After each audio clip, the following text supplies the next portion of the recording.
Boa tarde a todos e todas. Estamos retomando as nossas atividades dos Estados Gerais da Cultura. Hoje é um dia especial. Estamos emitindo em conexão direta com o Cineclube Macunaíma, o Tutameia, do Rodolfo Eleonora Lucena, o Blog do Barão, do Altamiro Borges. E temos aqui um debate diferente, outro formato. Nós temos a presença da Ana Maria Magalhães, autora do filme sobre a Leila Diniz, Luiz Cardoso, que já viveu Leila Diniz no cinema, é amiga dessa turma e está aqui no debate conosco. Bigode, que também era muito amigo da Leila, e também tem um filme sobre a Leila. Luiz Carlos Merten, nosso crítico querido, amigo de nós todos, crítico de primeira, e estamos aguardando a chegada da Cristina Serra, que até provocou um pouco esse debate, porque ela tirou o filme, tirou a Leila Diniz das páginas da cultura para levar para as páginas da política. Ela provocou esse debate, então nós estamos esperando a entrada dela. E enquanto ela não chega, vamos trabalhando aqui. Já tem um time da pesada aqui na sala, já tem a Aninha, já tem a Luísa, já tem o Bigode, já tem o Merten. Eu vou então passar a palavra para a Ana Maria Magalhães, que vai abrir o debate contando um pouco a relação dela com a Leila e por que ela resolveu fazer esse filme nesse momento. Boa tarde a todos e todas, está iniciado o debate.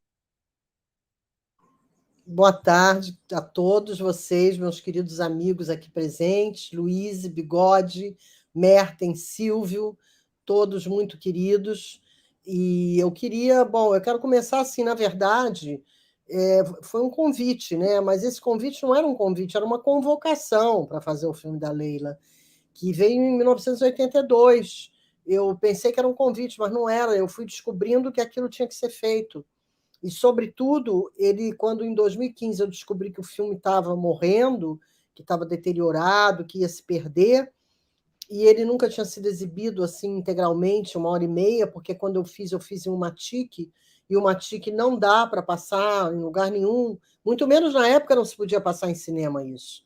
Então ele ficou guardado. Quando eu vi que ele estava deteriorando, graças ao restaurador Fábio Fracaroli, eu então corri para resolver essa situação. Eu falei, eu tenho que resolver isso. E realmente eu percebi que era essencial, o Fábio insistiu muito comigo, né, nesse ponto, que era essencial mostrar esse filme agora para as novas gerações, quer dizer, isso há 5, 6 anos atrás, eu levei um tempo, passei um ano trabalhando nisso, tive que parar tal, e voltei ano passado. Dia 2 de fevereiro, dia de Iemanjá, eu voltei a editar o vídeo da Leila. E realmente achei, nessa edição final, que é bem diferente da original, eu achei que era obrigatório fazer isso, praticamente, que era uma missão. E eu cumpri minha missão da melhor maneira que eu pude.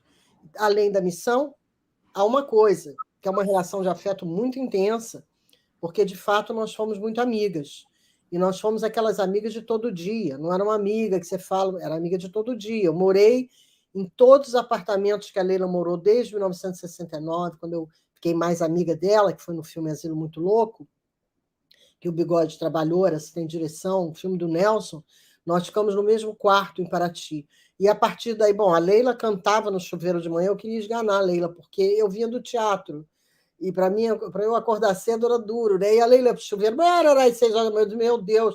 Mas aí no segundo dia eu já estava cantando com ela, porque era tão animado, era tão melhor acordar de bom humor cantando do que ficar acordando, ai, onde é que eu tô? Que eu embarquei na dela, e aí nós ficamos amigas mesmo para toda a vida. Até hoje, eu posso dizer, porque eu nunca tive nenhuma outra amiga como ela. Eu tive muitas amigas, tenho, nenhuma como ela, porque era uma coisa assim, sem preconceito, sem tabu, sem bloqueio, com quem você poderia falar qualquer coisa, porque ela não estranhava nada, ela acolhia tudo, e ela também sabia falar as coisas, quer dizer, não falava tudo. Leila também era muito fechada em muitas coisas. Mas quando eu precisava falar alguma coisa que eu achava assim com ela, que eu precisava falar com delicadeza, ela entendia na mesma hora, ela falava também comigo. Nós tínhamos uma comunicação muito grande. Um pouco porque éramos o oposto uma da outra. Eu como uma lua e ela como um sol. Eu melancólica e ela muito alegre. E um pouco porque a identificação era enorme. Havia uma ausência materna da minha parte e da parte dela. Então, nós fizemos uma relação em que ela me cuidava, eu também cuidava dela, né? Uma cuidava da outra. Então, tinha assim uma.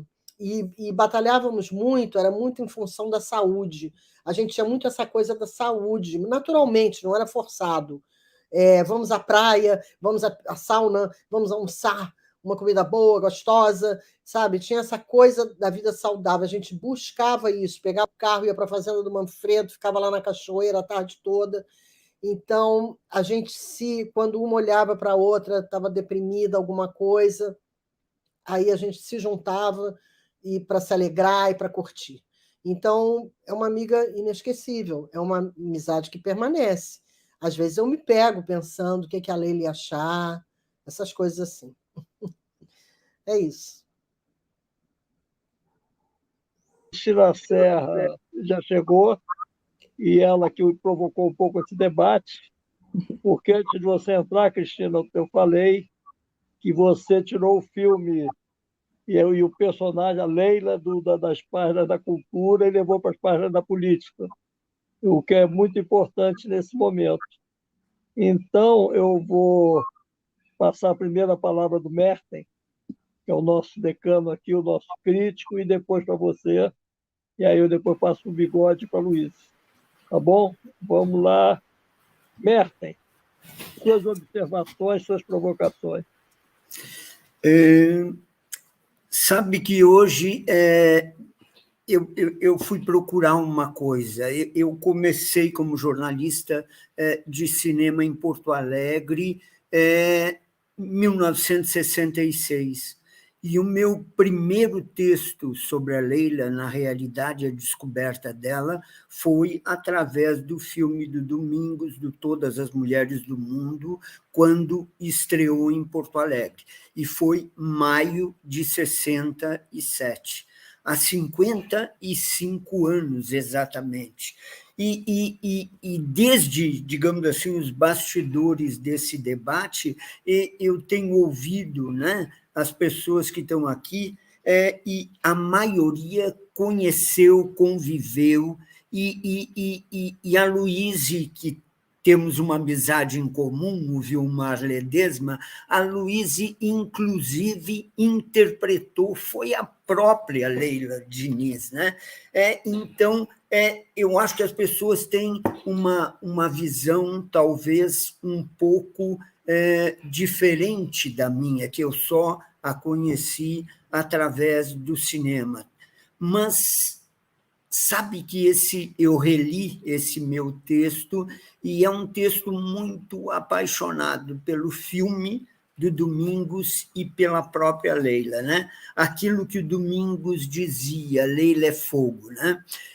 E eu tenho a impressão que, trazendo a Cristina, que provocou esse debate, trazendo a Leila para, digamos, as páginas de política, tem tudo a ver e tem toda a justificativa do mundo, realmente, porque a Leila terminou provocando uma revolução comportamental nesse país que foi uma coisa de louco. No filme da Ana tem aquela reportagem no jornal francês que fala, né, la révolution de la plage, a revolução da praia, né? Olha que coisa maravilhosa, né? Essa mulher que amou, que se deu, né? que resistiu, né? Que marcou presença num momento em que a ditadura e o conservadorismo unidos haviam colocado o Brasil num período de, digamos, de repressão intensa e profunda. Então, essa resistência que ela encarnou é o que eu acho que justifica que até hoje, né, a gente tenha que discutir a Leila nesse contexto de arte, democracia e liberdade. E eu acho que isso, mais do que nunca, é necessário nesse momento que a gente está vivendo, né? Todo dia a gente, né, abre. Eu, por exemplo, abro meu note toda manhã e sempre já entra uma mensagem. A última do Bolsonaro, o absurdo de hoje, e a gente tem vivido isso de uma forma não apenas preocupada com os rumos desse país, com o que está acontecendo hoje, com a pandemia, com a gripe, com isso, com a dificuldade econômica, com a desigualdade, mas também com a própria questão da arte, né? O desprezo desse governo pela arte é notório, né? Então, figuras como a Ana, como a Leila, como a Luíse, como o Bigode, a gente está aqui nesse momento discutindo essa mulher. Eu tenho a impressão que é uma necessidade e eu confesso, é um privilégio estar aqui. Obrigado, Ana, né, por ter me trazido até aqui, e obrigado pelo filme também, porque esse formato de carta à própria Leila que tu fizeste no teu filme é uma coisa muito bonita, né? Uma coisa muito sensível, muito delicada. Então, tudo aquilo que a Luíse disse quando falou, né? Delicadeza, feminilidade, feminismo, sabe? Amizade, amor, sororidade, sei lá, vamos botar adjetivos aqui, né? Tudo isso faz sentido e foi muito legal. E eu quero ouvir os outros, por favor, calo-me, tá? Então, eu vou passar a palavra para o Bigode, que é o autor, amigo e autor de outro filme sobre a Leila. Eu achava mais justo que a moça que provocou o debate. Então vamos para a moça que provocou o debate. Vamos para a moça que provocou o debate, Cristina Serra. É uma honra ter você aqui. E obrigado por ter vindo e obrigado por ter provocado o debate. Então, o que te levou a escrever esse artigo, Cristina? Bom, gente, em primeiro lugar, eu queria me desculpar pelo atraso, mas eu estou saindo da Covid, ainda estou nela, na verdade. Vocês podem até notar pela voz, ela me pegou muito na garganta. E eu me atrapalhei hoje, enfim, aí me atrasei. Então, mil perdões. Ana, é um prazer enorme estar aqui conversando com você. A gente já conversou antes, eu sou muito encantada com o filme. Luiz Carlos, que me precedeu, Silvio, claro, que me convidou, e Bigode. Eu já aqui pegando intimidade e chamando o Bigode. Então, é uma alegria muito grande estar aqui para falar do filme feito pela Ana, para falar da Leila também. Por que eu escrevi, Silvio, sobre o filme e com essa pegada política? Porque eu assisti ao filme e eu vi uma dimensão política da Leila muito maior do que eu imaginava até então. É claro que eu me lembro criança ainda de ver uma novela com a Leila, de assistir. Assim, eu tenho um fragmento de memória de vê-la, de assisti-la na televisão em alguma novela. E claro que depois eu cresci ouvindo falar da Leila Diniz, que deu entrevista para o Pasquim, etc. Sei que foi uma entrevista que provocou muita discussão. Assisti ao filme do Bigode, em que, evidentemente, a Luíse interpreta maravilhosamente a Leila. Então, eu conhecia a dimensão da Leila, a mulher que provocou a revolução comportamental. Mas essa dimensão política, né, com a pressão da ditadura sobre ela, o depoimento do Marcelo Cerqueira, cunhado dela, me chamou assim, me fez cair, eu acho, essa ficha. É um depoimento muito importante, muito valioso, porque ele conta como foi ter ido ao então ministro da Justiça negociar para que a Leila não fosse presa, mas ela teve que assinar o decreto não, perdão, teve que assinar um termo de compromisso dizendo que não mais falaria palavrões, que nela era uma coisa muito espontânea, como é hoje, né? Todo mundo fala com naturalidade. Naquela época, isso provocou um escândalo e uma repressão. Além disso, além dessa perseguição política e jurídica, digamos assim, contra a Leila, ela sofreu, o Marcelo fala isso, e o filme mostra, e tem outros depoimentos nesse sentido, a dificuldade que ela teve depois de conseguir trabalho na televisão. Então, isso é uma perseguição econômica, é um conjunto de perseguições contra uma pessoa que era a antiditadura, né? Era totalmente uma personagem que encarnava todos os valores contrários àquele poder institucionalizado no país naquele momento. Então, eu percebi essa dimensão da Leila assistindo a esse filme. Por isso, eu achei que cabia abordar o filme de um ponto de vista político. Foi isso que me motivou. Agora, é claro que o filme ele não é só isso, né? Só entre aspas. Ele é uma multiplicidade, ele permite uma multiplicidade de abordagens sobre a Leila, até porque eu acho que ele reflete isso. A Leila era uma pessoa múltipla, né? Aberta, como a Ana acabou de mencionar. Então, ele traz várias dimensões da Leila. Uma outra que me chama a atenção também é a solidez da carreira que ela estava desenvolvendo, né? Tem uma fala do Nelson Pereira dos Santos, num dado momento, ele fala que a Leila era a estrela do cinema brasileiro naquele momento. Então, isso dá uma dimensão a ela como atriz também muito importante, que vai muito além do que a grande massa de brasileiros conhecia pela televisão. E eu só quero acrescentar um dado a mais, o Luiz Carlos Merten, que me antecedeu, falou, e eu queria também dar uma ênfase a isso, porque isso também me chamou muito a atenção no filme, e eu diria que me comoveu muito, que é a relação de amizade da Ana com a Leila.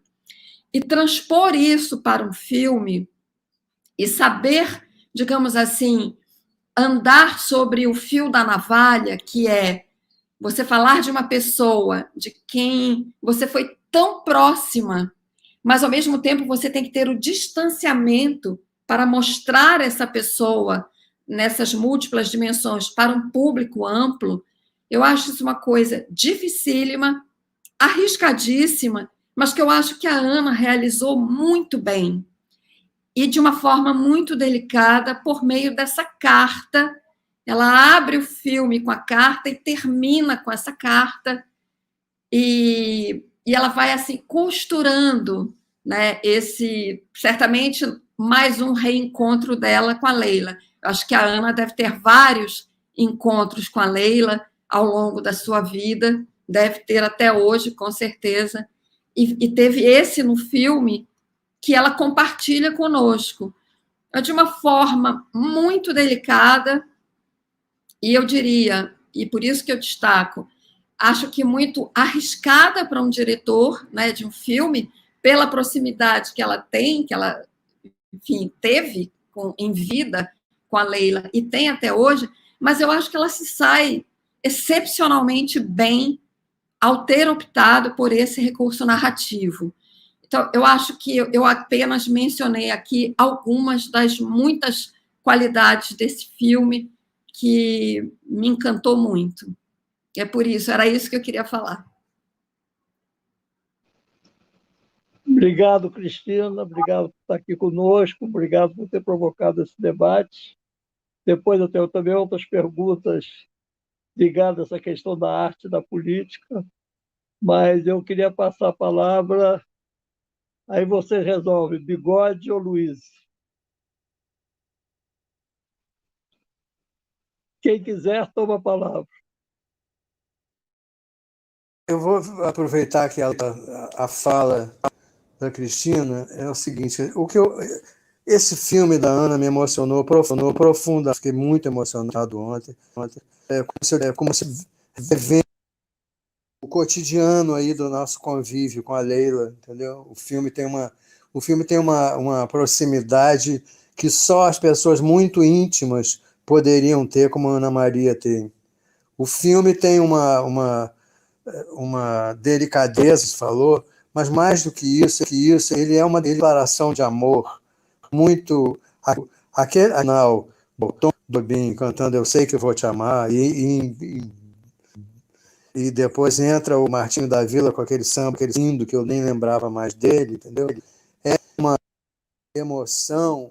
O filme da Ana é quase como se fosse um samba enredo contando a história da Leila, né? No melhor sentido que isso possa significar. Eu acho, eu não acho que essa questão política seja a mais importante. A questão política, como a Cristina falou, ela eu acho que a grande novidade não é a questão política. Modestamente, no meu filme, tudo isso que a Cristina falou, a perseguição, o Marcelo Cerqueira, o Buzaide, o impedimento dela trabalhar, entendeu? Eu acho que o grande trunfo deste filme é a maneira amorosa, extremamente amorosa, como ela apresenta. A Cristina falou também, quer dizer, um perigo da navalha, Ana Maria, por essa paixão de amiga que ela tem pela Leila até hoje, e quem se aproximou da Leila se queima essa coisa apaixonada dela, fazer um filme com o distanciamento de poder contar a história dela é uma tarefa muito muito difícil, que só uma grande diretora e uma grande amiga podiam lugar para esse resultado maravilhoso que é esse filme.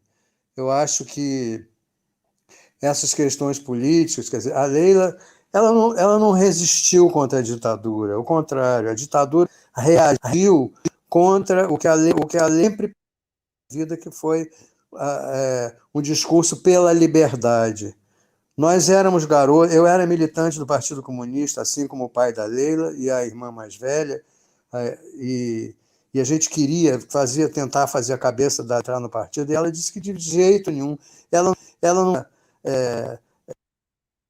essa, não passava pela cabeça dela ela se juntar a um grupo de um determinado tipo de pensamento, ela pensava pela cabeça dela, e em nenhum momento, tudo que ela fez na vida, ela não fez para pregar, vamos todos livre, não sei o quê, tudo aquilo que ela diz na entrevista do Pasquim.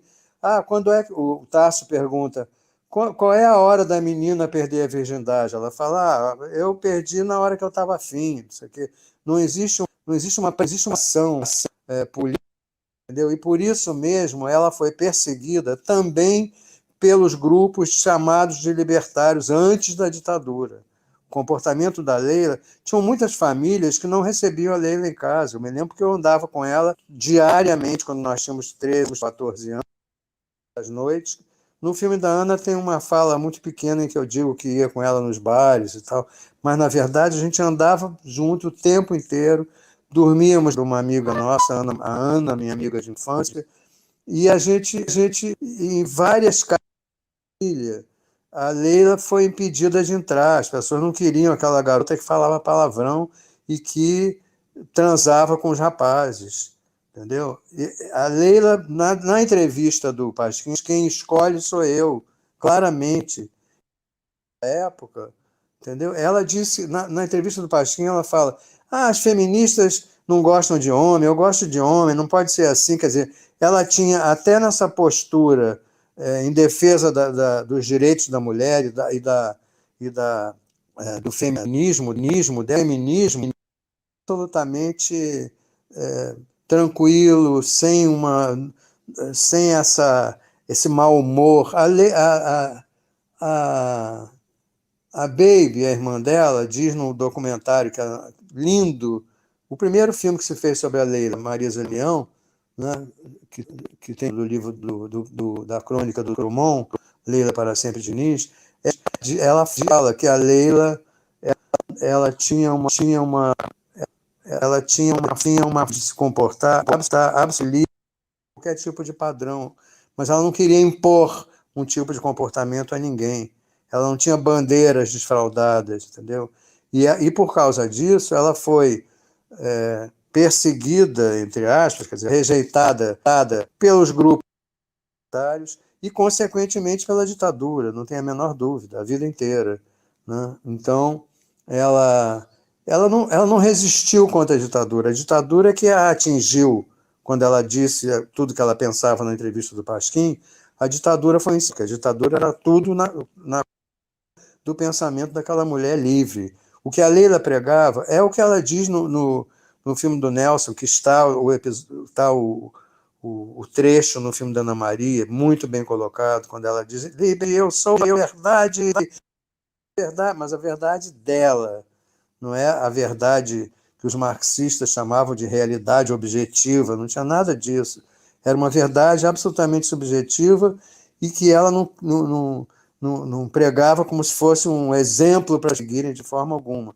Ela diz, e Ana Maria, nesse depoimento aí, que ela diz que ela acordava cedo, ia para o banheiro, tomar banho, a gente ficava impressionado como ela bebia de noite lá em Paraty, naquelas farras, de manhã ela estava novinha, de novo, ela tomava um banho e ficava nova, pronta, com o texto decorado, e ia filmar, ia trabalhar, ela adorava trabalhar, a vida inteira ela trabalhou. Desde menina, com 17 anos, ela pediu emancipação para ser corista do Fredes, antes de casar com o Domingos, de morar com ele. Então, eu acho que o grande trunfo desse filme é a extrema delicadeza. É um de amizade, é a cara da Leila nesse sentido, que era uma pessoa amiga dos amigos. A amizade é a coisa mais importante para a Leila. A Marieta fala nisso, a Ana Maria fala nisso, né? A carta que a Ana Maria escreve, que é esse filme, é de uma amorosidade comovedora e definitiva. Muito obrigado, Ana.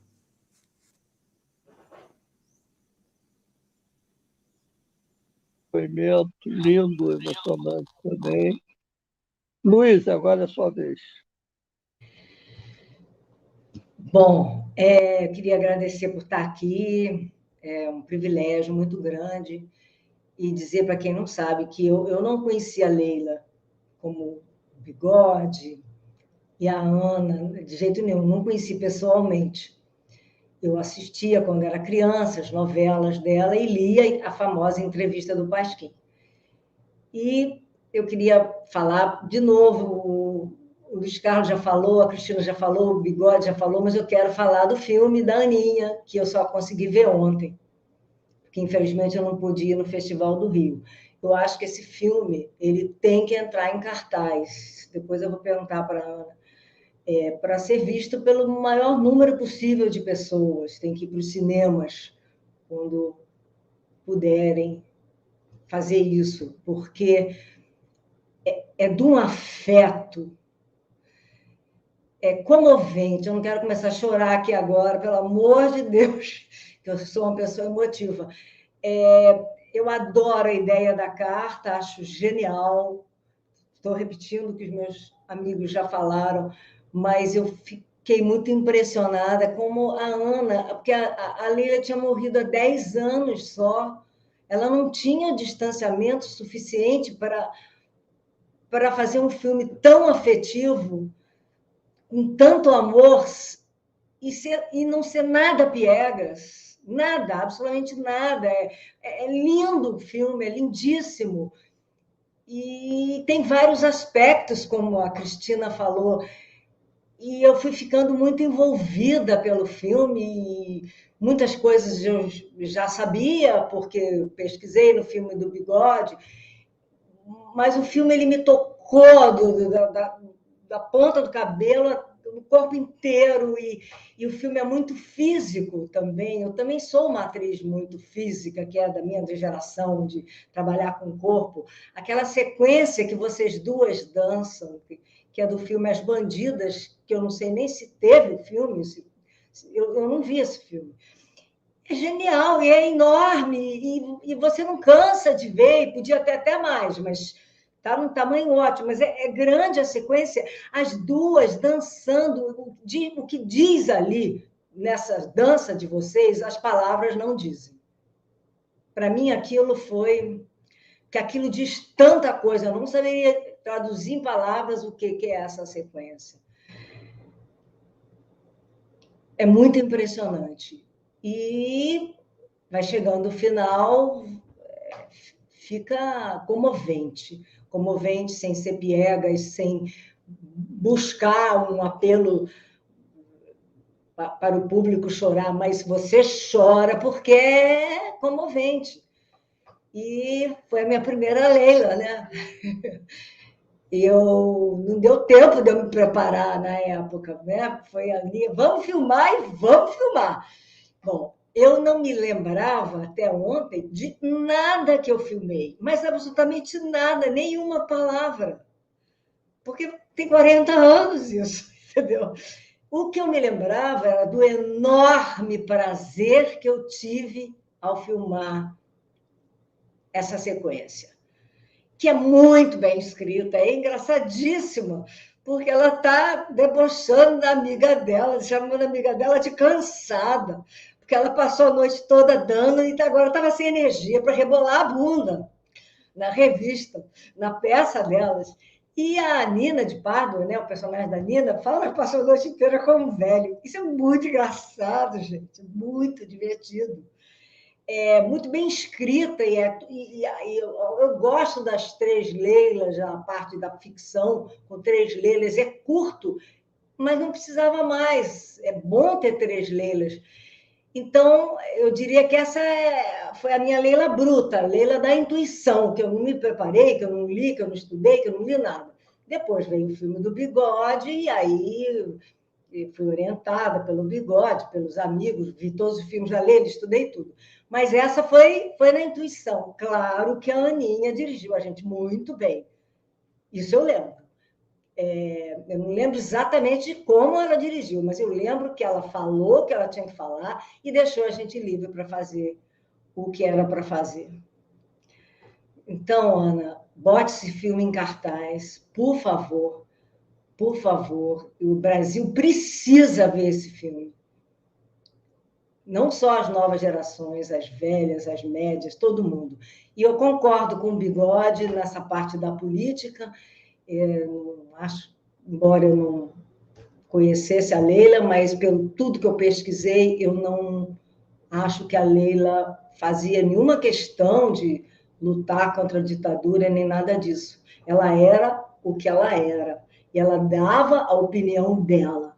E a opinião dela incomodou, e muito, porque revolucionou os costumes.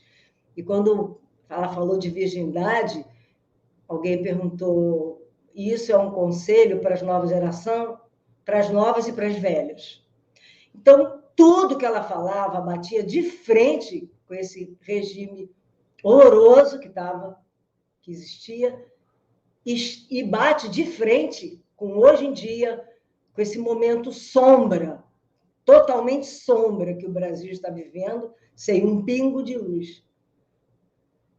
E eu fiquei muito emocionada também na hora que o Nelson Pereira dos Santos falou, puxa, que falta que a Leila faz. A quantidade de filmes que ela faria, se estivesse viva, ela era a nossa intérprete. Eu entendi isso perfeitamente. E pela primeira vez, assistindo o filme da Ana, eu fiquei muito triste da Leila ter ido embora tão cedo, e isso não tinha batido para mim ainda. Ontem que bateu, eu vendo o filme, falei, puxa, ela foi com 27 anos. Se eu fosse com 27 anos, eu não fazia metade das coisas que eu já fiz até agora. E ela realmente era a grande atriz do cinema brasileiro, da televisão brasileira também, que naquele momento da partida dela estava sofrendo boicote, né? Boicote porque a ditadura proibiu ela de representar e a TV Globo acatou, e, enfim. Mas eu, como sou uma pessoa otimista, eu acho que se ela tivesse viva, ela daria a volta por tudo isso, voltaria para a televisão, para o cinema, para o teatro, para a revista, para tudo. Mas não adianta o ser, que aconteceu, aconteceu. Mas o importante é que Leila vive.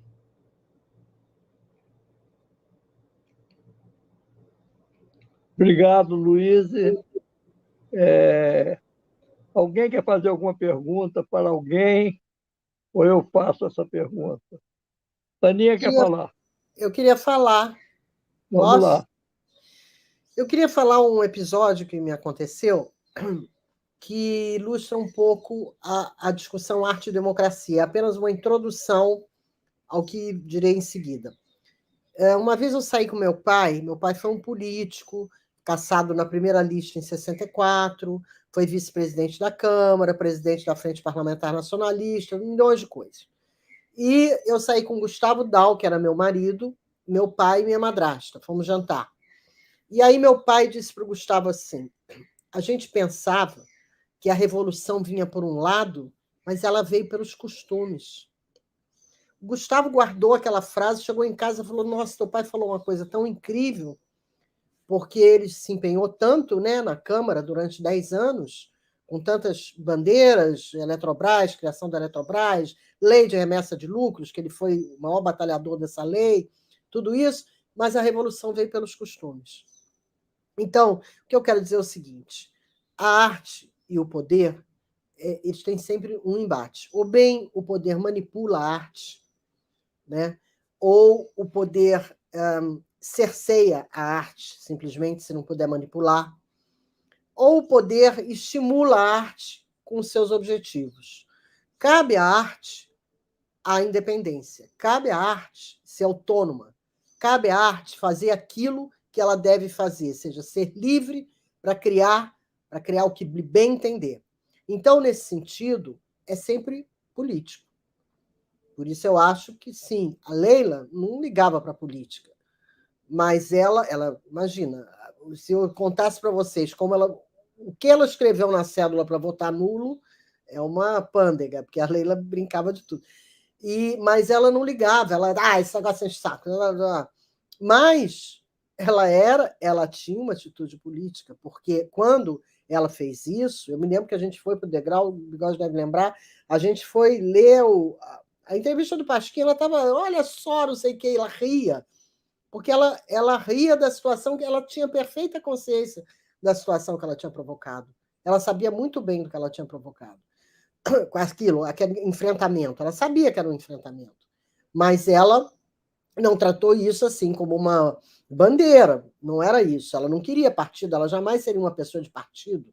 Ela não teria nunca essa nem ambição, nem nada. Ela queria fazer o que ela sabia fazer, arte, que é o que nós gostamos de fazer e queremos fazer, arte. Nem queremos ideologizar nossa arte, nem queremos que o poder nos ideologize, entendeu? Nos conduza, nos induza a qualquer tipo de comportamento de arte que seja controlada. Essa é a graça, eu acho, desse debate, arte e democracia. É isso que eu queria dizer.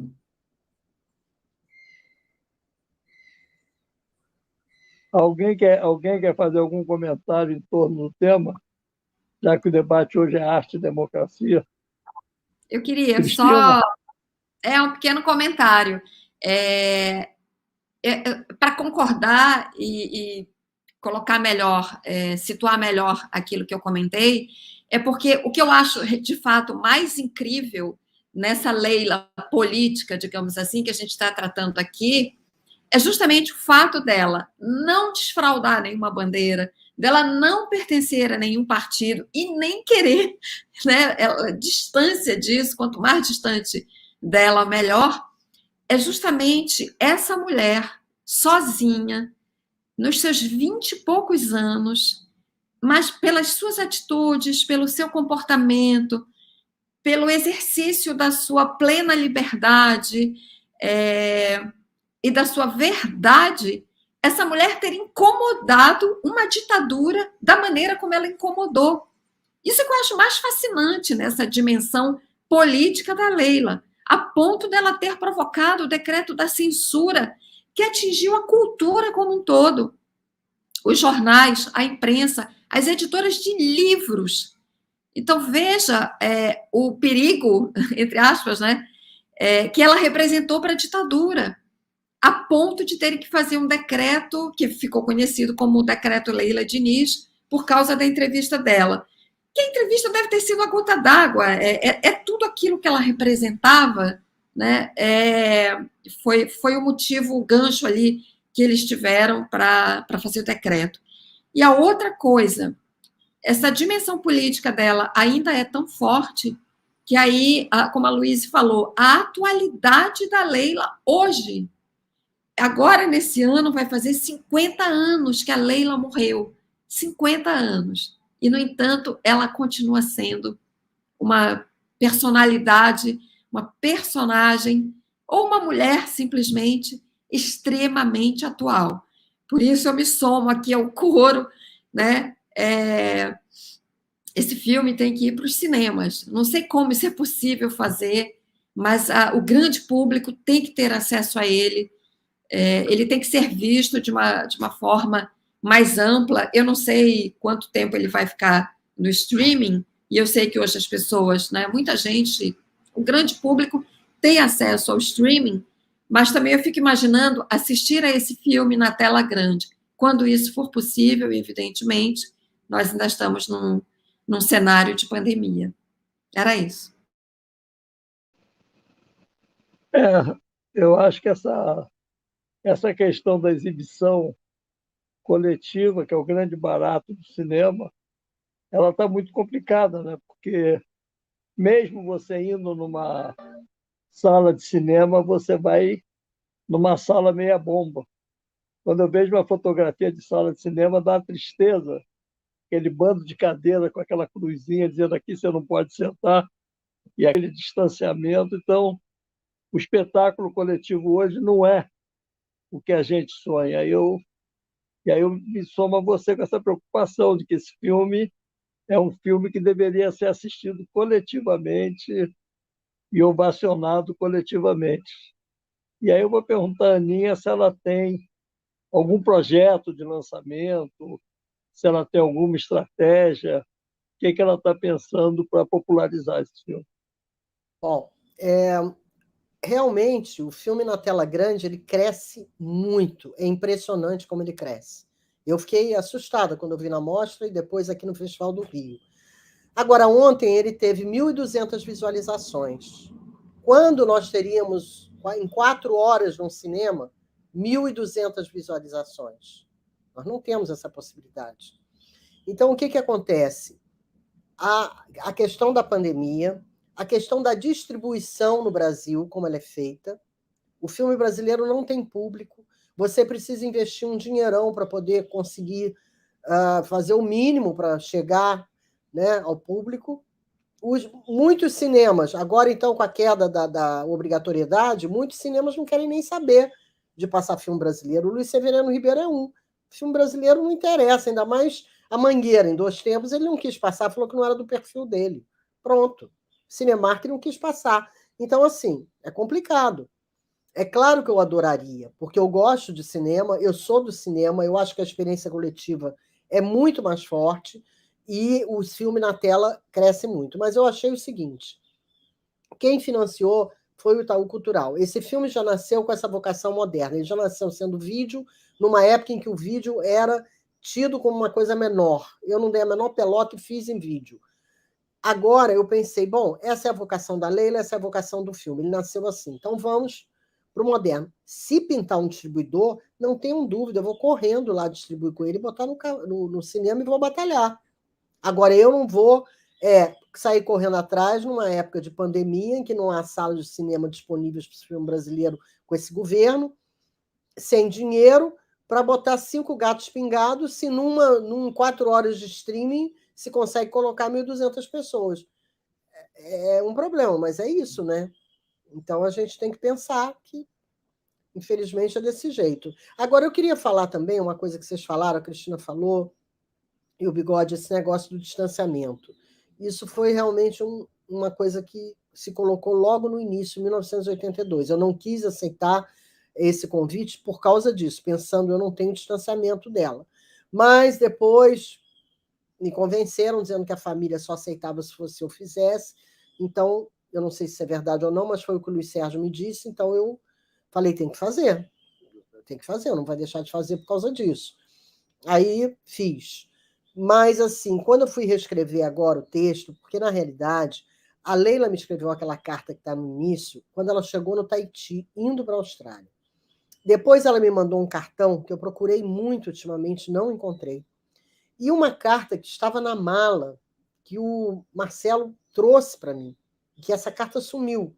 De qualquer maneira, aquela carta que ela me enviou ficou em aberto, ficou sem resposta. Eu não pude respondê-la, porque falávamos no telefone, mas eu não pude respondê-la. Então, aquilo para mim era, assim, era uma maneira de continuar a falar com ela, entendeu? De conversar com ela, de dar as notícias da gente, as minhas notícias, as notícias da gente. Porque, na realidade, o filme é completamente sobre os artistas, né? Sobre nós. Como nós vivemos, como é que nós vamos, o que mudou, já não podemos sair à noite, é uma coisa que a Gal Costa me falou logo que entrou no Facebook, Ana, nós fomos muito felizes, nós saímos pelas ruas de madrugada sozinhas, imagina hoje em dia. Então, assim, eu pensei, eu posso dar as notícias para a Leila.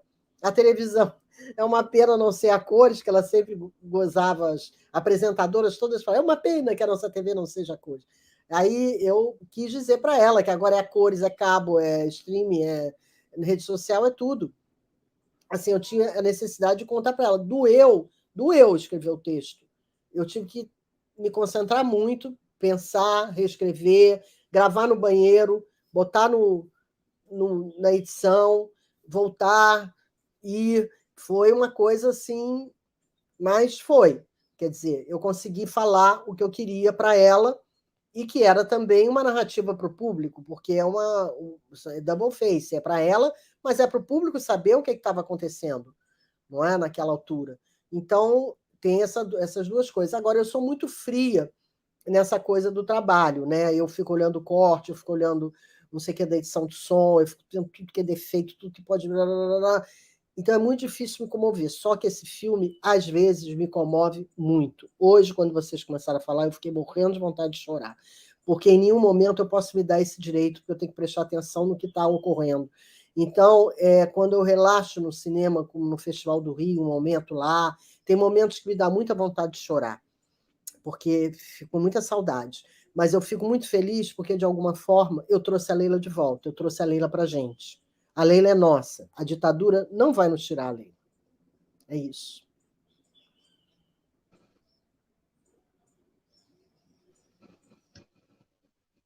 A Leila é nossa, você tem toda a razão. Bigo, quer falar? Merten quer falar. Merten se mexeu na cadeira, pediu a palavra. Tá, olha aqui, ó, eu estou, ao mesmo tempo que nós estamos falando aqui, as pessoas estão participando, o público está participando, e está sendo, digamos assim, é uma coisa muito estimulante ver o que as pessoas dizem. E, por exemplo, Ana, ainda há pouco entrou, traz o teu filme para BH, que a tal sala vai encampar, vai mostrar. Eu tenho certeza que em São Paulo o Ademar Oliveira, a Reserva Cultural com o Jean Thomas vão exibir o teu filme, porque é o que eles têm feito, assim, né?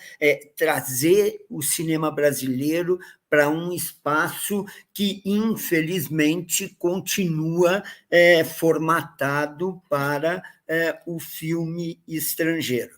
Mas o Nelson diz uma coisa muito linda no filme, que é mais ou menos o que o Bigode já tentou dizer, que a própria Ana Maria também, né? A Leila foi revolucionária, a Leila foi política, não porque ela tivesse um programa a cumprir, não porque ela se filiasse a um partido, mas pelo simples ato de ser quem ela era, né? E isso é uma coisa que tem isso é que permite a Leila, eu acho que permite ultrapassar o tempo. Sabe Deus, né? Se ela tivesse entrado para um partido com uma bandeira, hoje em dia o partido teria caído na desgraça, seja lá o que acontece, a Leila poderia ir também. Mas não, ela persiste porque ela era o exército de uma mulher só, de certa forma. Era a maneira de ser dela que permitia, né, que ela agrupasse as pessoas, que ela dissesse o que ela pensava, e aí sim, embora vocês digam que ela não resistiu contra a ditadura, eu acho que sim. Eu acho vocês estavam muito próximos dela, de alguma forma. Eu, em Porto Alegre, na época que eu vivia lá, eu vim para São Paulo só em 88, no final de 88, o que a gente ouvia lá em Porto Alegre, o que os jornais reportavam, eram atos de resistência, sim, né? Então, mas essa resistência que a gente está falando.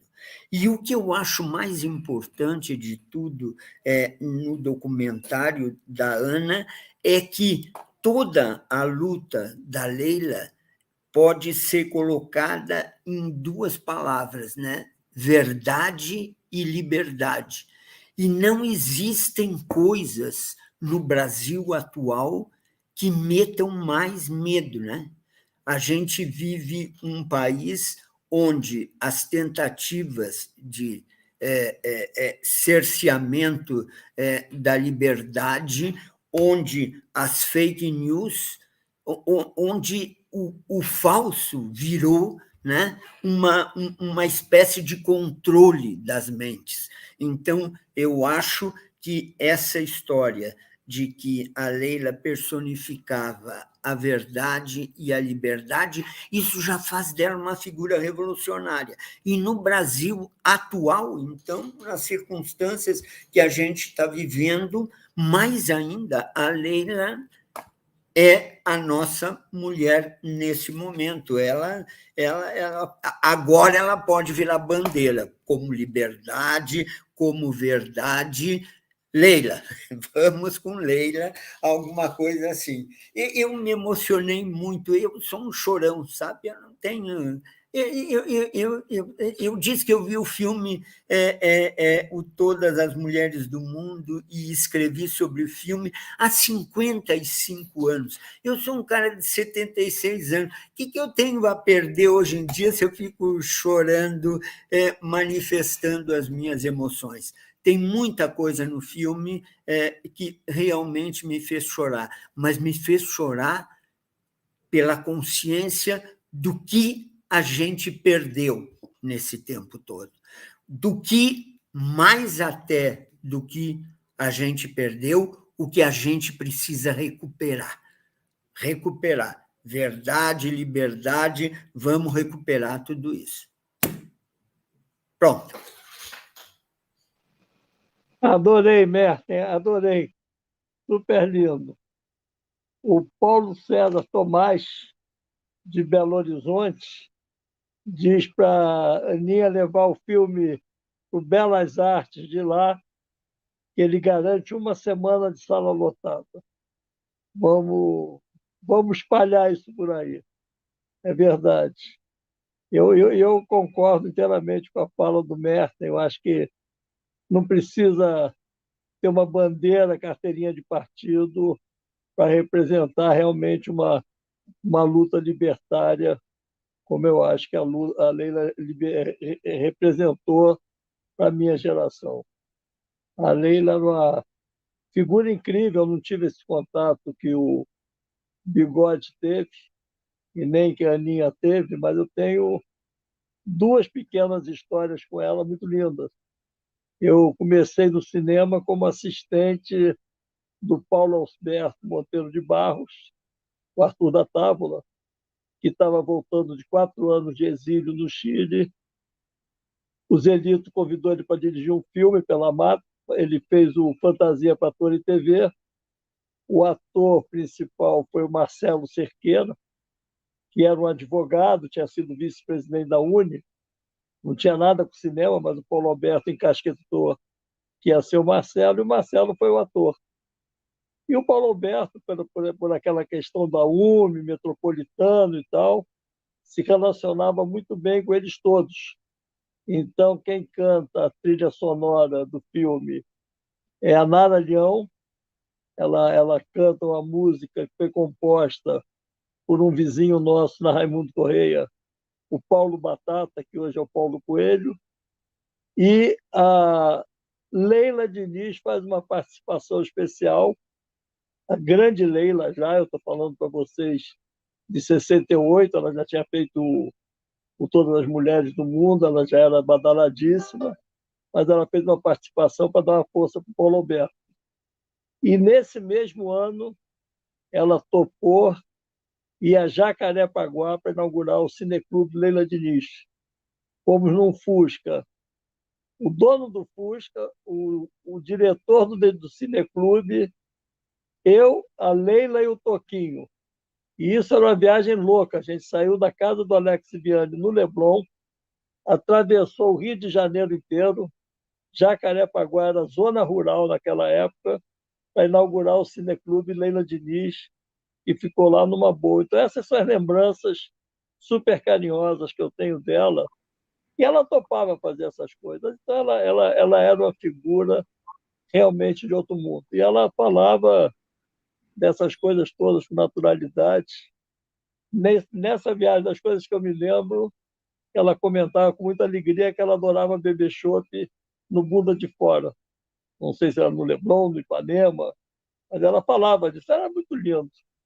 Eu tenho essa lembrança e queria compartilhar com vocês. Alguém mais quer a palavra? Eu queria fazer uma pergunta para a Ana. Eu queria Vamos saber, lá.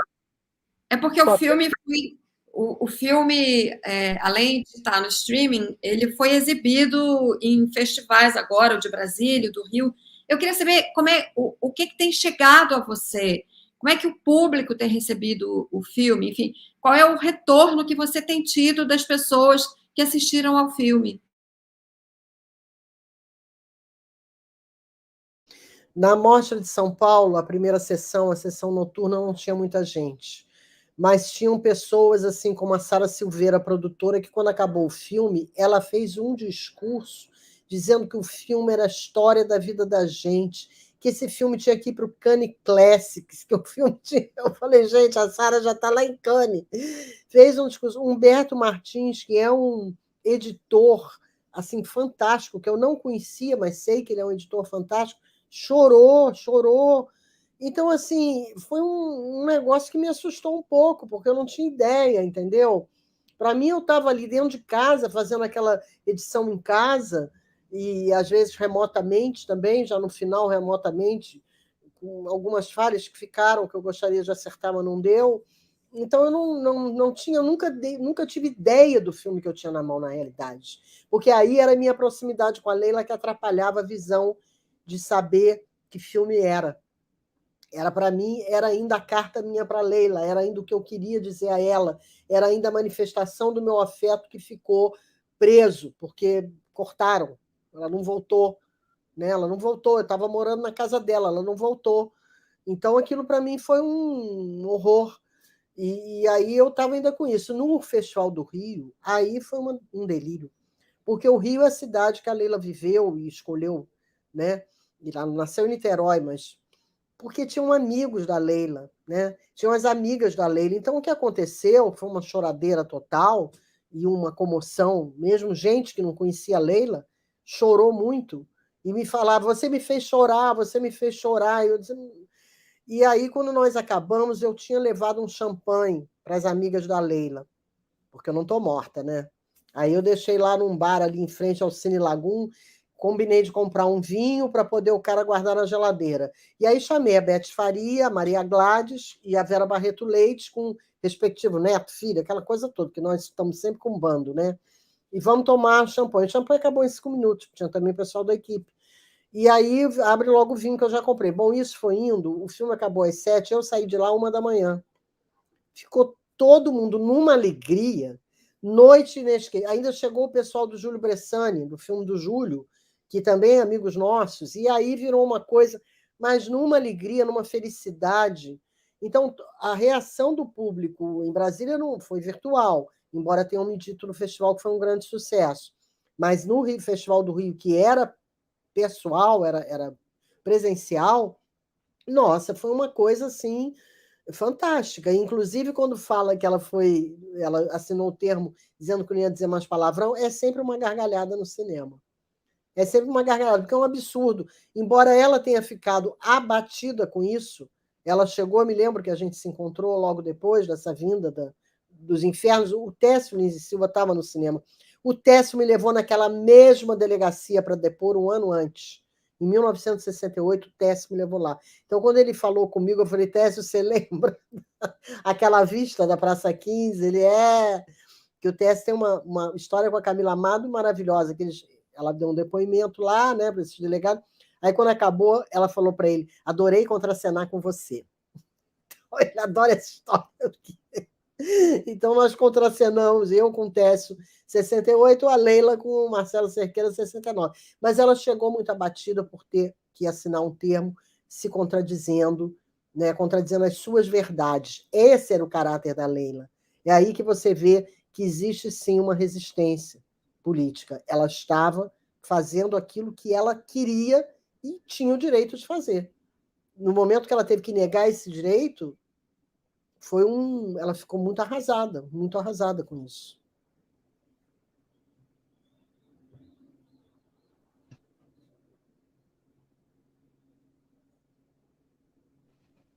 Aninha, o Adriano Reis comenta, a gente sabe, nós somos de uma geração que quem passava férias de verão fora das grandes cidades, a grande diversão era o cinema. Todas as cidades do interior tinham 1 ou 2 cinemas, e hoje não existe nenhum. Então, o Adriano Reis diz que mora no interior de Minas e lamenta profundamente que ele só consegue assistir filme pela internet. Ele não tem acesso à sala de cinema porque elas não existem mais.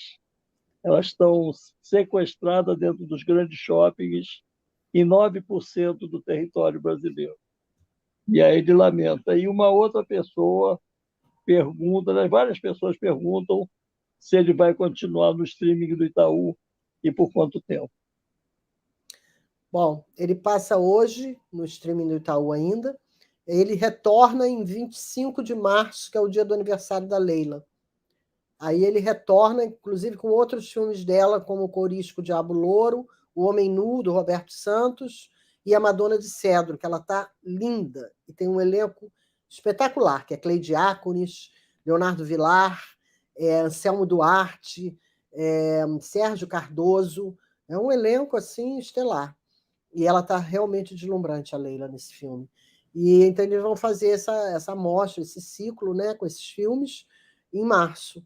E aí ele deve ficar no streaming por 1 ano e meio, sendo 6 meses com exclusividade. E depois sem exclusividade. Depois de 6 meses. Então, ainda em setembro, ele está liberado, quem sabe, se houver uma distribuição, alguma coisa, ou para ir para outros canais. Eu adoraria que ele passasse no cinema, mas o esforço de lançar um filme hoje em dia é muito, muito grande. Muito grande, sem nenhum apoio, né? Os custos são elevados, não tem obrigatoriedade, os cinemas, os grandes complexos não passam, não entra em shopping, só se tiver assim um investimento na distribuição gigantesco, né? For um filme mainstream, um blockbuster. Então, é complicado, né? Bom, essa questão o cinema nacional ela é fundamental, né? Ontem viralizou pela internet um filme chinês enorme, caríssimo, que eles estão lançando com pompa e circunstância a versão da China sobre a Guerra da Coreia, né? E aí eu pensei como é importante você ter uma cinematografia nacional para apresentar a sua versão dos fatos, dos acontecimentos e da história, que no Brasil tudo desmantelado, né? Desmantelaram a arte, a ciência, a educação e cultura, e agora estão bombardeando a memória, desmantelando o Arquivo Nacional. Então, essa luta da gente da preservação do país, da superestrutura do país, ela é fundamental. E o cinema é uma arma de combate. É isso. Alguém quer fazer algum comentário? Não. Então, já que estamos falando de arte e democracia.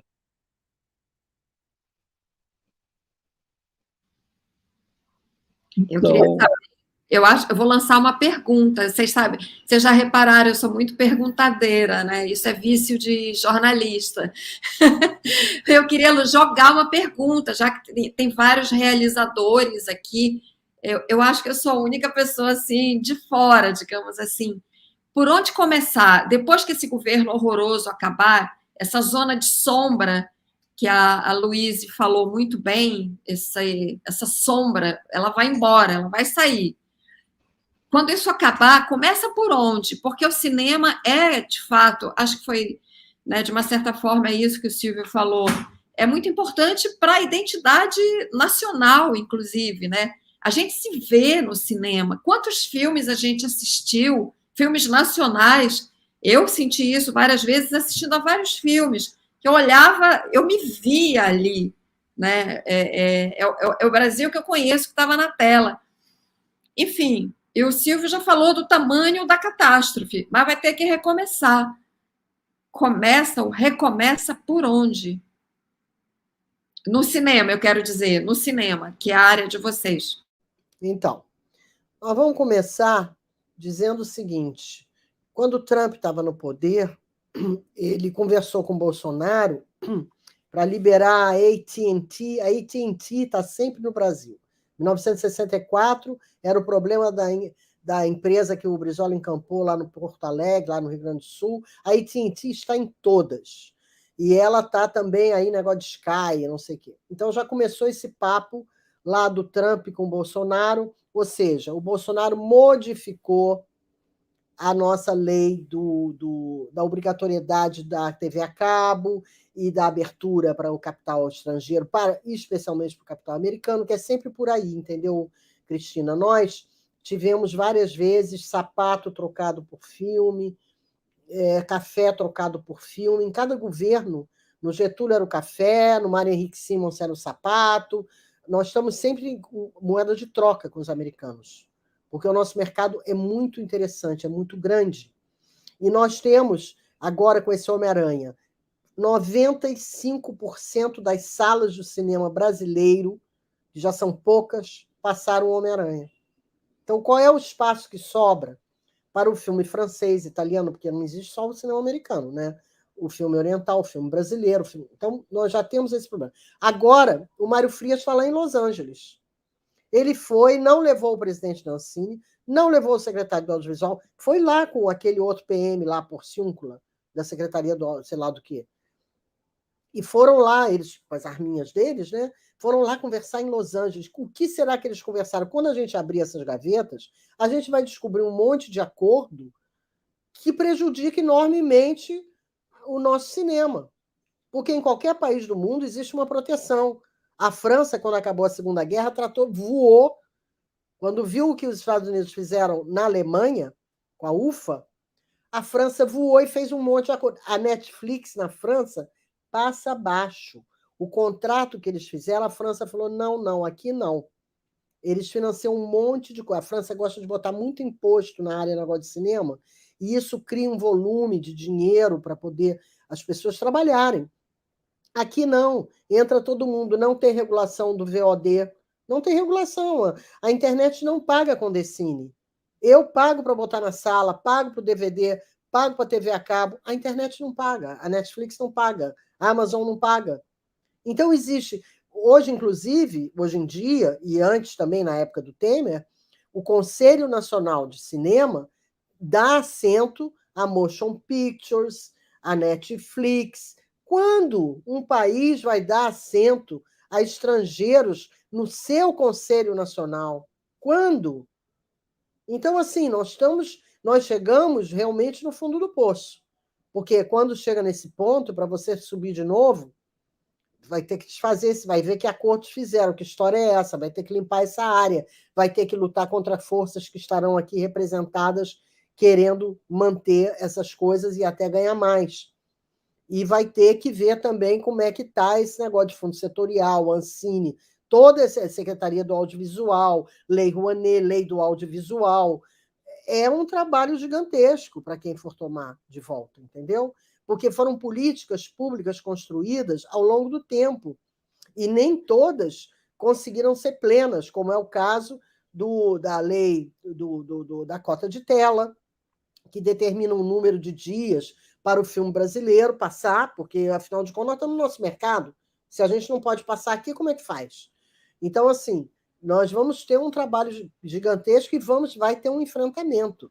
Porque depois que eles põem a mão, é muito difícil tirar, digamos, as patas dessas pessoas do botim. Porque isso é um botim. O mercado brasileiro é uma... Você sabe que o Brasil é um país riquíssimo. Por que a gente está nessa penúria, vendo gente miserável na rua sem comer, com uma gasolina a R$7, com o feijão, o café a 20?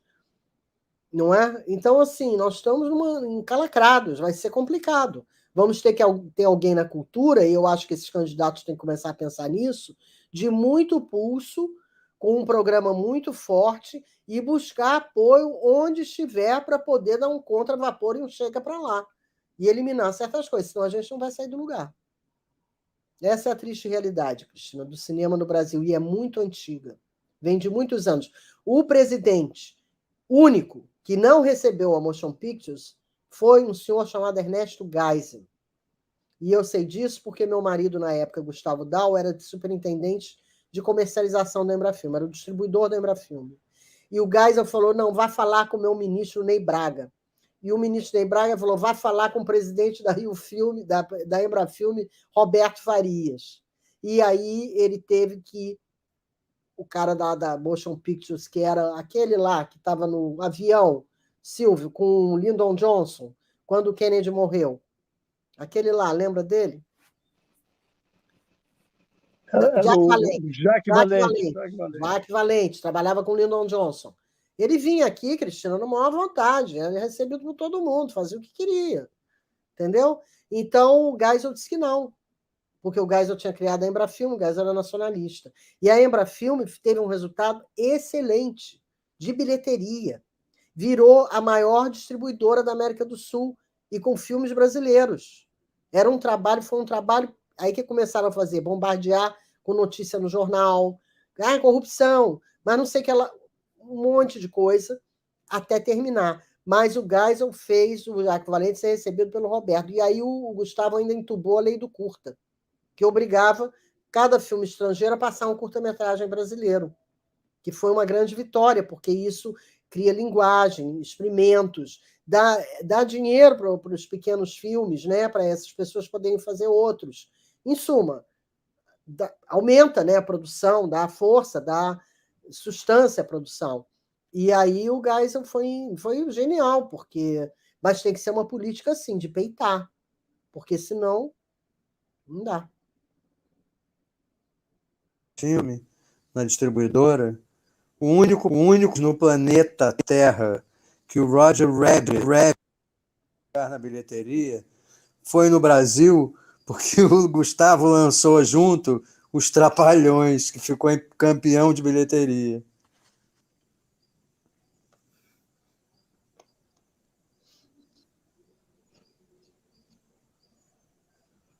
Luiz, você está muito calado.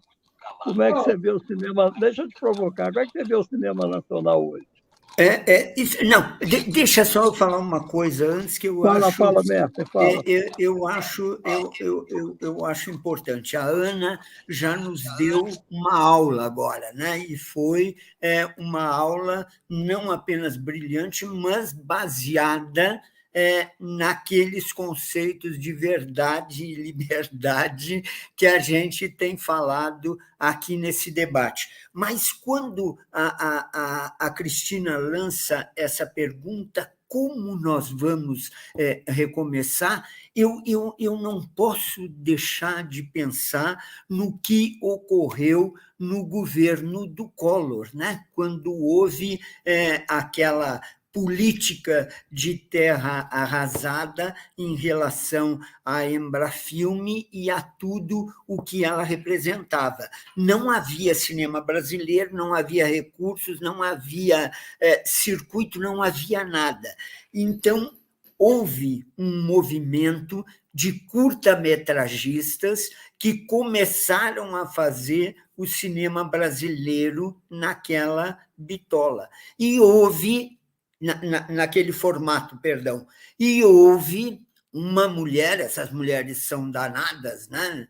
A Leila, a Ana, a Sara Silveira, elas são danadas. Então, a Carla Camurati fez o filme dela sobre Carlota Joaquina, botou o filme debaixo do braço, as bobinas, e viajou o Brasil apresentando o filme e reconquistando uma plateia para o cinema brasileiro. Eu acho que não vamos chegar a tanto se quem ganhar a eleição for o candidato que detém a preferência atual nas pesquisas, é um cara que tem um comprometimento muito grande com a cultura brasileira, sempre teve, não vai deixar de ter. Mas eu só queria lembrar esse momento ali, pós-Collor, porque a questão é essa, vai ser uma batalha realmente, mas eu não sei, tenho confiança, o cinema brasileiro ele resiste, ele não vai desaparecer de jeito nenhum. Ele tem resistido e vai continuar resistindo. Vamos recuperar o nosso espaço. Tudo isso que vocês têm falado aí sobre o público exíguo nos cinemas, eu, por exemplo, o Marighella ultrapassou, sei lá, já está indo, não, talvez chegue a 1 milhão de espectadores, pode ser, né? Mas eu vou dizer uma coisa para vocês, eu vi 3 vezes o filme pagando, dei minha contribuição para que ele atinja digamos, esse faturamento, e a última vez que eu vi o filme, a mais recente, foi há 2 ou 3 semanas atrás, e as pessoas ainda continuam aplaudindo no final da sessão. Tem essa fome, né, de filme brasileiro e filmes que reflitam a realidade atual e filmes que nos permitam, nesse aplauso, terminar resistindo e protestando também contra tudo isso que está por aí, né? Não disse nada, mas disse alguma coisa, né? Não em relação a como vai ser, mas vamos contribuindo, não? Ô Silvio, o que acontece é o seguinte, essa retomada do cinema brasileiro não foi uma iniciativa individual de ninguém. Isso daí foi uma política do governo do Itamar Franco. A retomada, nós todos que fazemos cinema lembramos disso. Quem levou os créditos disso foi o Fernando Henrique, mas, na verdade, quem instituiu a lei do audiovisual, a volta do Ministério da Cultura, com uma política de Estado em defesa do cinema brasileiro, foi o Itamar Franco, entendeu? Itamar Franco. Várias pessoas individualmente, foi muito importante o cinema, no momento em que estava, como você usou a expressão, terra arrasada, mas isso dá o jogo. O que mudou o investimento do presidente Itamar Franco apostando na cultura brasileira, deu o Ministério da Cultura, convidou para assumir o Ministério da Cultura, voltou os investimentos no cinema através da lei do audiovisual. Primeiro ele fez o tal famoso da retomada. Isso daí é o que tem que acontecer. Não adianta eu individualmente com um filme embaixo do braço, ou a Ana ou o Silvio. Isso não vai resolver o problema. O problema é coletivo e estrutural.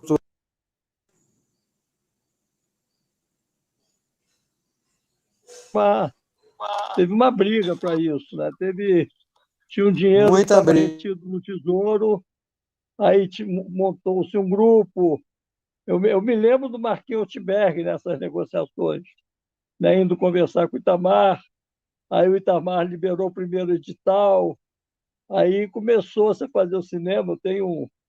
Existe um filme que nós estamos lá, da Cátia Maciel, chamada Fila, eu acho até que vale a pena as pessoas assistirem, está no YouTube, em que teve um primeiro edital, porque liberou dinheiro, sei lá, para 5 ou 10 filmes, e éramos mais de 1.000 cineastas numa fila no prédio do MINC, do MEC, ali na cidade, o prédio de Capanema, fazendo uma fila, cada um com seu roteiro para recomeçar o cinema.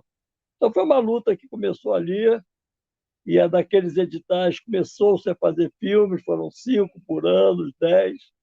Aí o Fernando Henrique montou um grupo de estudos, e até o Lula fazer o FSA, que eu acho que foi a solução mais inteligente que já houve no Brasil em termos de produção cinematográfica, né? Você olhar hoje, por exemplo, eu participei de muitas batalhas campais contra a diretoria da Ancine, mas você olha hoje o FSA e a quantidade de filmes produzidos para os canais a cabo é uma loucura. Há um Brasil mapeado a partir dessa reconstrução, né? Então, é um negócio que foi muito importante agora. Também não é uma dádiva que veio de cima, não veio só porque o Itamar era bonzinho. O Itamar, ele entendeu a questão e ele era bem assessorado. Ele tinha em volta dele o Zé Aparecido, ele tinha o Jerônimo Moscardo, ele teve várias pessoas que assessoraram o Itamar nessa reconstrução, mas teve uma reorganização do cinema brasileiro para conquistar isso, né? O cara, quando assume o poder, tem muitas prioridades em volta dele. Então, ele dizer, vou pegar uma parte do dinheiro para jogar em cinema, é uma decisão política e depende também da nossa mobilização. Senão, outros furarão a fila. É isso, meu ponto de vista é esse. Eu acho que a gente vai ter que brigar para essa reconstrução e que eu acho que o cinema vai... Eu acho que o próximo governo que assumir, se não for neoliberal, porque o pior do neoliberalismo é que ele está impregnado. Então, você não tem apenas essa figura que está na presidência, que é a favor da destruição do Estado. Tem muita gente boa que acha que o Estado não tem que se meter nesse tipo de atividade, incluindo cultura, saúde, educação e arte. Então, eu acho que a reconquista, a reconstrução da arte brasileira vai passar também pela nossa mobilização. Senão, muita gente boa que a gente conhece, a Aninha citou o exemplo da época da Embrafilmes, e que viviam saindo artigos acusando o porno chique, acusando a pornografia da Embrafilmes, né? Havia toda uma campanha contra a Embrafilme que foi braba, né? A gente teve que enfrentar e eu acho que conseguiu segurar o bonde até o Collor assumir. Mas a Embra acaba durante o governo Collor, mas eu me lembro que o Collor ganha a eleição em 89. Eu me lembro de ter lançado usando o JK em 80, e a Embrafilme já estava abaixo um bombardeio de críticas à pornografia, à corrupção, e aí o Celso Amorim, inclusive, assume a Embrafilmes e pega o Gaijin da Tizuka e o meu JK para mostrar, não, a gente faz cinema político também, a gente faz cinema cultural, cinema histórico, cinema didático, né? Porque o alvo não era a pornografia nem o erotismo, o alvo era o cinema brasileiro. Eu estou contando uma história de 1980 e o governo do Collor só assumiu em 1990. São 10 anos de bombardeio em cima da Embrafilme. Então, a gente agora já está vivendo esse bombardeio há 4 anos. Quando o novo presidente assumir, dentro desse desmanche que está o país, ele vai ter prioridade. E a gente vai ter que demonstrar a ele que a arte e cultura está dentro dessa área prioritária. E você pode movimentar, inclusive, a própria economia com a produção cultural. A produção cultural é um gancho para você gerar empregos, para você gerar mão de obra ocupada, né? Nós que trabalhamos em cinema, sabemos que a mão de obra que trabalha em cinema, normalmente ela é melhor remunerada que seus homônimos em outras áreas da atuação. Você pega um eletricista de cinema e um outro eletricista, você vai ver que o eletricista de cinema geralmente é mais remunerado. Então, essa questão é fundamental. A gente colocar a necessidade da preservação da arte e da cultura brasileira também do ponto de vista econômico, não apenas, né, nós não existimos apenas para gerar recursos, a gente existe também para formar opinião, formar a superestrutura cultural do país, criar uma identidade própria, mas a gente também é importante na área econômica. Eu acho que a gente vai ter que brigar sim. Não vai ser um bom presidente que vai mudar isso. Não sei se alguém mais quer fazer algum comentário. Você deixou uma pergunta pendente para a Luíse. Eu perguntei como é que ela vê isso. Puxei ela para o debate. Sim, sim. Eu acho que a Aninha colocou de uma maneira muito precisa, clara, a situação terrível que a gente está, que esse desmonte não é só com o cinema, é com o teatro, com tudo. E o Merten já jogou uma visão mais otimista. Eu fico entre os dois. Eu concordo com o Silvio que a gente vai ter que brigar muito, muito. O próximo presidente vai pegar um país em frangalhos, onde tudo está quebrado. E a gente vai ter que brigar muito pela cultura e vamos ter que nos unir muito, muito, ficarmos muito juntos. E quando eu falo no filme da Ana, em cartaz, eu não estou falando agora, nesse momento. Eu acho que está sendo ótimo estar no streaming mesmo, estar no Itaú, dia 25. Depois, porque o filme da Aninha, já que ninguém me tira para dançar, mostra essa amizade, essa união, esse afeto que a gente vai ter que ter muito, juntando um espírito de guerreiro para lutar pela nossa cultura, pelo teatro, pelo cinema, pelas artes plásticas, pela música, que está tudo arrebentado. Então, eu tenho um pouco de pena do próximo presidente, porque vai ser difícil, mas eu acho que a gente vai conseguir se levantar aos poucos. Eu tenho feito muito cinema, eu tenho 5 longas inéditos, e vou fazer mais 2 esse ano. E ninguém sabe quando vai ser exibido, né? Mas nós somos muito criativos também. Eu confio muito na nossa criatividade. E quero acreditar na nossa capacidade de união e luta para lutar pelo nosso lado também. porque senão o país vai ficar completamente sem identidade.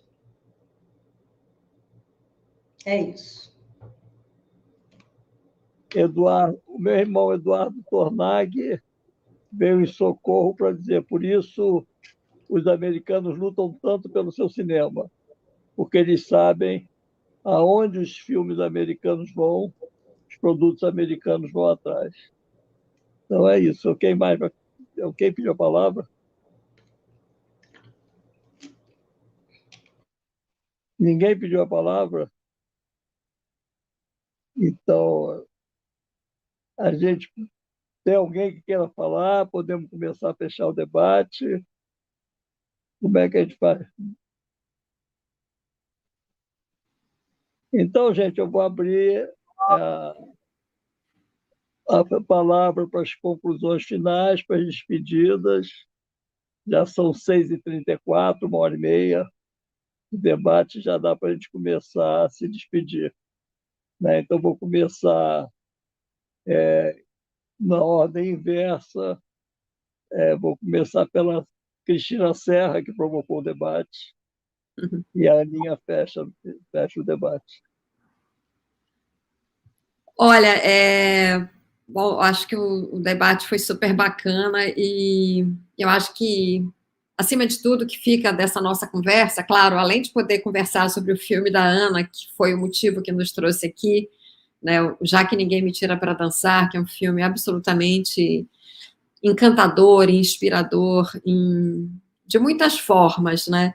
Eu até quero dizer aqui que quando eu escrevi sobre o filme, eu terminei dizendo que a Leila continua um pouco por toda parte, que foi como ela colocou o endereço de remetente dessa carta que ela mandou para a Ana quando ela estava no Tahiti, numa escala para a Austrália, para o Festival de Cinema. Então, ela colocou o endereço un peu partout, um pouco por toda parte.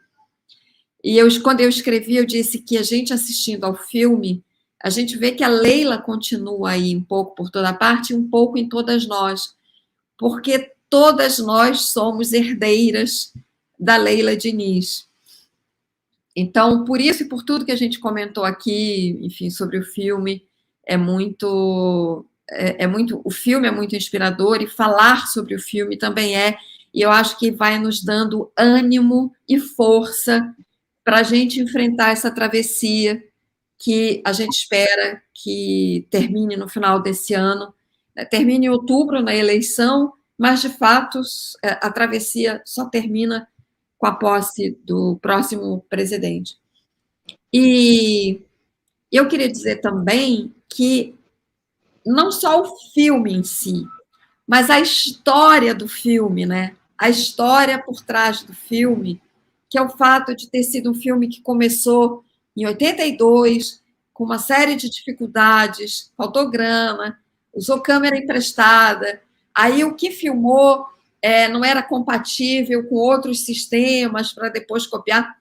A história desse filme, né, é uma odisseia, mas ela é muito inspiradora justamente por mostrar o compromisso de uma diretora de cinema com o seu trabalho e com a sua arte. Então, a Ana começou o filme em 82 e trouxe ele até hoje. Então, são 40 anos, um pouco mais, enfim, são 40 anos em que ela não sossegou enquanto o filme não ficou pronto. Então, esse compromisso com a realização do trabalho, com o filme, com a sua arte e com a Leila, é uma grande lição para todos nós. É uma grande lição. Que, a despeito de todas as adversidades, né, a gente luta e, sabe, eu não estou aqui dizendo assim, as coisas sempre dão certo. Não. Como diz Belchior, né? Nada é divino, nada é maravilhoso. Na música que ele brinca também com a canção do Caetano, isso é outra história, mas me veio agora. Porque assim, eu não quero ter aquele discurso de que basta boa vontade, dedicação que a gente faz essas coisas, a gente consegue realizar. Não, nem sempre é assim. Mas o fato é que esse compromisso da Ana com esse filme, com essa história e com a Leila, nos trouxe este filme que ela entrega agora ao público. Então, tanto o filme como a história do filme são exemplos para nós de força, de coragem, de luta e de compromisso que a gente tem que ter com aquilo em que a gente acredita. Então, acho que fica essa grande inspiração que a Ana traz para nós, e isso me dá muito orgulho de estar aqui conversando sobre esse assunto com vocês. Então, eu queria agradecer esse bate-papo muito bacana que a gente teve aqui e que eu tenho certeza que inspirou todo mundo que acompanhou até agora. Obrigada, Ana, e obrigada, Silvio, todos, Luiz e Bigode, Luiz Carlos, e todos e todas que nos acompanharam até aqui. Merten, a palavra está com você. Eu acho que foi realmente um debate inspirador, né? Que há um ano atrás, mais ou menos, não, deve ter sido, sei lá, mas quando eu falava com a Ana sobre o lançamento do documentário anterior dela sobre Mangueira, a Ana já me plantava na cabeça a ideia do Leila, né? Que ela queria terminar o filme para lançá-lo esse ano, aproveitando esse aniversário, né? Esses 50 anos, não uma comemoração, né? Não uma comemoração da morte da Leila, mas uma celebração da mulher que ela foi. Então, esse filme, há um ano, eu acho que eu dialogo com a Ana Maria sobre o significado que pode ter esse filme, né? Resgatar essa figura, apresentar para uma nova geração essa figura. Né? Essa figura que, na realidade, atravessa o tempo e permanece como um símbolo de verdade, de liberdade, essas coisas todas. E eu acho que esse debate foi muito inspirador também a partir do momento em que, discutindo a política, nós podemos falar também um pouco de mercado e do que vai ser, do que terá de ser a luta para a recuperação, para que a classe artística recupere não apenas o cinema, mas todas as manifestações culturais nesse Brasil em que elas estão, nesse momento, sendo bombardeadas por um governo que não tem compromisso nenhum com a cultura, né? É um governo movido por pulsões de morte, como gosta de dizer, e já disse muitas vezes em textos admiráveis, um grande diretor que é o João Moreira Salles. Eu acho que a gente vai se unir, sim, que nós vamos lutar, e não é que eu queira ser o otimista dessa história, né? Eu acho que o cinema brasileiro tem resistido muito, né, ao longo do tempo, e vai resistir mais uma vez, né? Então, acho que vamos levar essa batalha também, e essa batalha pode começar pelo filme da Ana, que é um belíssimo filme, um filme que realmente merece ser visto no streaming, por enquanto, mas que nós vamos ver na tela grande, sim, Ana. Pode crer que nós vamos ver. Valeu, obrigado. Eu antes de passar a palavra para o Bigode, eu queria dizer que a Solange Padilha, que também conviveu com a Ana, com a Leila, esteve aqui, passou para dar um beijo na Ana e falar do filme, e a Tuanda Talca, a grande poeta, jovem historiadora, também passou citando uma frase da Leila: viver intensamente é você chorar, rir, sofrer, participar das coisas, achar a verdade das coisas que faz. Leila Diniz, citada por tua Natal. Então, agora passo a palavra para o Bill. Eu acho que, como o Merten disse, não sou nada otimista, mas eu tenho uma coisa que eu confio muito, que é o seguinte: o cinema brasileiro, com todas as crises que atravessa, esses baixos que dependem da política, sempre dependeu, né? Nós somos uma espécie de Blanche de Bois da história. Nós dependemos da boa vontade, que são sensíveis à pressão. O cinema brasileiro é muito organizado. Talvez seja, das artes, o setor mais organizado politicamente.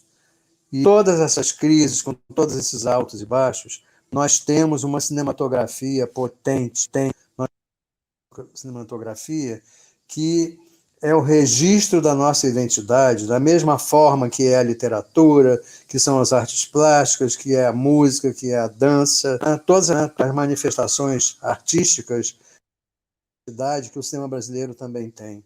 E isso não tem governo, nem nunca terá, que nos apagará da história. Isso eu tenho muita esperança, concretamente, apesar de eu ser pessimista, de que a cultura brasileira permanecerá.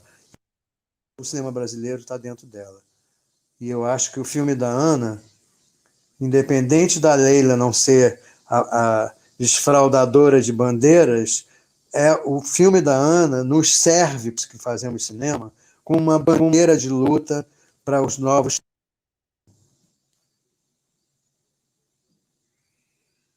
É isso. Obrigado, Bigo.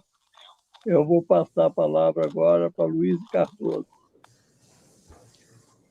Quero agradecer por esse debate que foi incrível, maravilhoso, e dizer que, assim como esse governo tem pulsão de morte, a Leila tem pulsão de vida.